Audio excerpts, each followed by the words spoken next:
Coucou les petits loups et bienvenue sur cette nouvelle vidéo de l'école à la maison.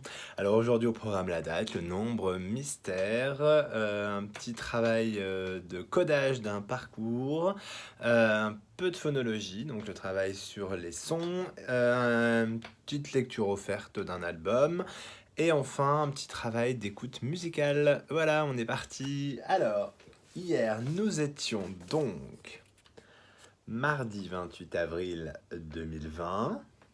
Si hier nous étions mardi, quel jour sommes-nous aujourd'hui? Nous sommes le jour après mardi. Quel est ce jour? Eh oui, attention, le calendrier du mois d'avril. Là, nous sommes ce jour. Hier, c'était ce jour-là. La journée est barrée. Nous sommes donc ce jour, mercredi 29 avril 2020. Alors, voilà comment on écrit la date en capitale. Ici, mercredi 29 avril 2020 et en attaché, mercredi 29 avril 2020. Pour savoir comment on écrit la date en attaché, je te dis à tout de suite. Bien, donc nous allons écrire mercredi 29 avril 2020. Mercredi, il y a 1, 2, 3, 4, 5, 6, 7, 8 lettres. Le M d'abord, le E, le R, le C, le R, le E, le D et le I. On est parti. Donc pour commencer le M, on va faire 3 ponts. 1, 2, 3. Un petit arrondi pour venir attacher le E. On fait une petite boucle. Le R, on continue, on monte, on fait une petite boucle, on avance et on redescend. On fait notre arrondi. Le C, on va lever le crayon et on va venir le mettre un petit peu plus haut et on va venir attacher le C au R d'avant. Et on continue avec un nouveau R. Une petite boucle, j'avance, je redescends. Une boucle pour le E. Le D, on va faire un cercle. Donc on va lever le crayon, on va tourner, on va venir attacher le D avec le E, on va fermer notre cercle, on va lever le crayon, on va faire une ligne verticale et un arrondi, et on va venir attacher le I. Le 2, je tourne, je descends, je m'arrête et je fais un trait horizontal. On peut aussi le faire avec la boucle, ça marche aussi. Le 9, je pose mon crayon, je tourne, je descends et je tourne. Avril, donc le A, un petit cercle, je ferme mon A, je viens faire une petite barre verticale, un arrondi, je monte, je tourne, je redescends, je tourne, je remonte, et une boucle. Là, j'ai mon V. Le R, une petite boucle, j'avance, je descends. Le I, je monte, je redescends. Et enfin, une grande boucle pour le L, et un point. Et voilà pour la date. A tout de suite pour la suite. Et voilà, tu peux maintenant t'entraîner à écrire la date du jour en attaché.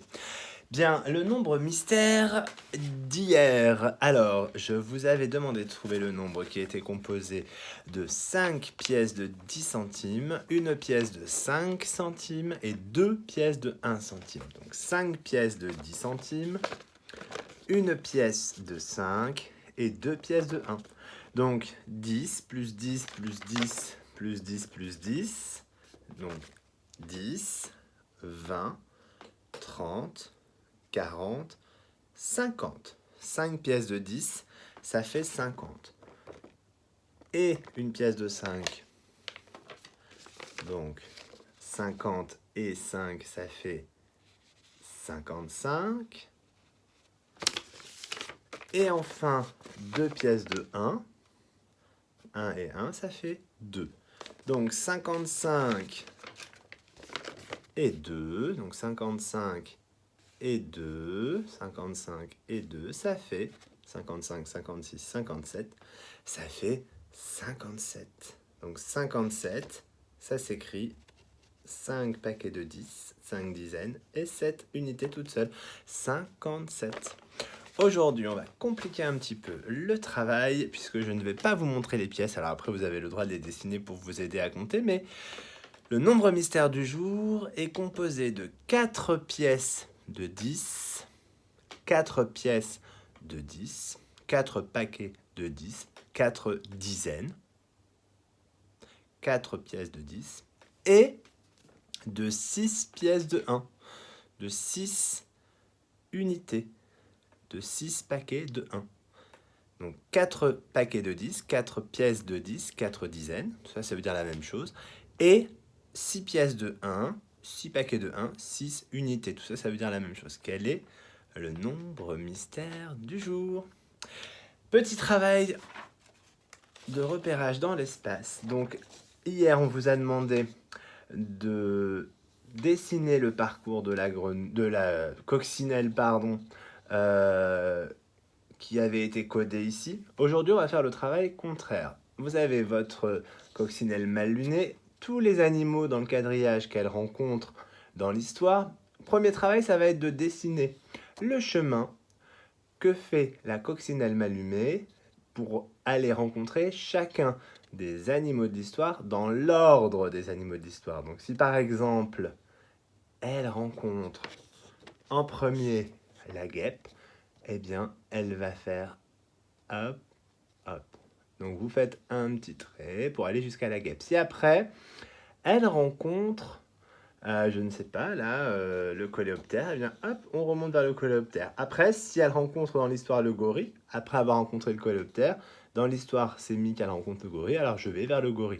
Si jamais c'est Mi qu'elle rencontrait la menthe religieuse, eh bien, je vais vers la menthe. Hein. Ça, c'est l'ordre de l'histoire. Ça sera à vous de faire. Donc déjà, premier travail, ça va être de dessiner le chemin de la coccinelle mal lunée, tel qu'on vous le raconte dans l'histoire, dans l'ordre des animaux qu'elle rencontre. Une fois que vous avez fait ce travail, que papa et maman ont vérifié que votre parcours était correct et correspondait bien à l'ordre des animaux dans l'histoire, alors on va vous demander de coder ici.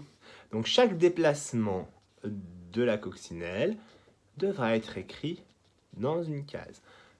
Donc là, on a commencé, d'accord ? Puisqu'en effet, le premier animal qu'elle rencontre, c'est bien la guêpe.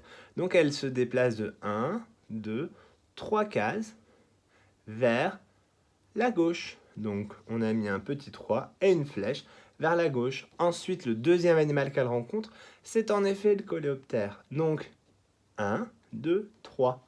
Elle monte de 3 cases. Donc 3 et une flèche vers le haut. Et ensuite, à vous de savoir si elle va voir la menthe religieuse ou le gorille, de faire la flèche dans le bon sens, d'écrire le nombre de cases dont elle a besoin de se déplacer pour rejoindre l'animal, etc. etc. N'hésitez pas à nous envoyer des photos de votre travail, ou même de vous en train de faire ce travail, c'est bien aussi de vous voir réfléchir. Donc voilà, ça c'est le petit travail de codage dans un parcours. La phonologie, donc je vais vous donner 4 noms d'animaux de l'histoire que croise la coccinelle et je vais vous demander de trouver pour chaque animal une rime. Oui, une rime, c'est-à-dire un mot qui se termine de la même façon que l'animal. Par exemple, coccinelle, coccinelle, coccinelle. Ça se termine comme par exemple demoiselle. Demoiselle, coccinelle, on entend que ça se termine par elle. Donc ça se termine pareil, donc ça rime.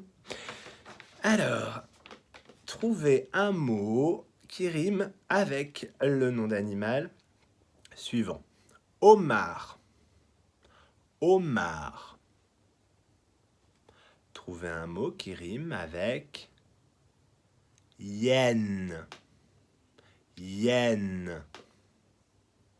Trouvez un mot qui rime avec serpent. Serpent.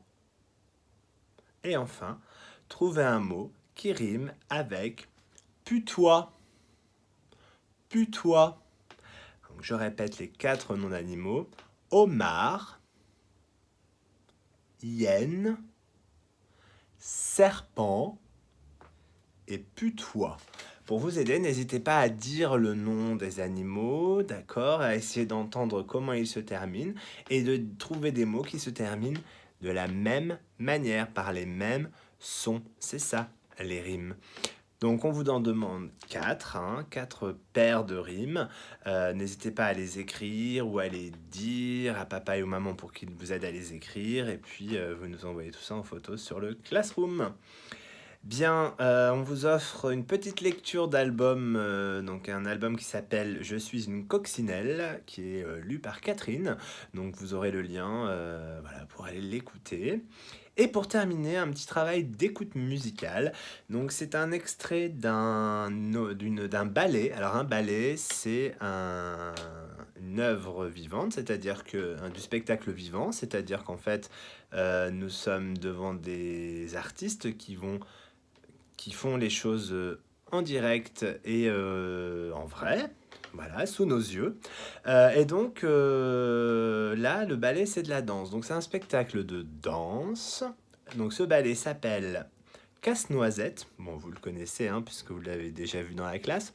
Et c'est là, on va vous demander d'écouter et de regarder un extrait de La valse des fleurs de Casse-Noisette, donc de Tchaïkovski, qui est un compositeur russe. Voilà, donc regardez-le et essayez donc voilà, d'imaginer de quoi ça parle. Et puis vous pouvez après essayer de danser comme les danseurs et danseuses de la valse des fleurs. Voilà les petits loups, je vous dis bonne journée à tous, à demain et travaillez bien. Salut, salut les petits loups.